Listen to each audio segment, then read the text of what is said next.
పేదలకు ఆల్టర్నేట్ పట్టాలను జిందాబాద్ జిందాబాద్ సిపిఎం జిందాబాద్ జిందాబాద్ జిందాబాద్ జిందాబాద్ జిందాబాద్ కలెక్టర్ కార్యాలయం పక్కన ఇల్లు వేసుకొని గత అనేక సంవత్సరాల నుండి నిరుపేదలు జీవిస్తున్నారు.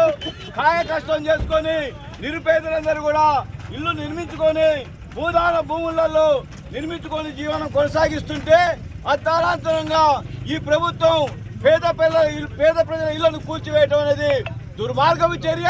వాళ్ళందరూ పసిపిల్లలతోటి కుటుంబాలతోటి నిర్వాసితులవుతున్నారు కాబట్టి ప్రభుత్వం వెంటనే స్పందించి వారందరికీ పక్కా ఇల్లు నిర్మించి ఇవ్వాలనేది సిపిఎం పార్టీ డిమాండ్ చేస్తూ ఆ నిర్వాసితులకి మద్దతు తెలియజేస్తూ ప్రభుత్వం వెంటనే స్పందించాలని మేము డిమాండ్ చేస్తున్నాం.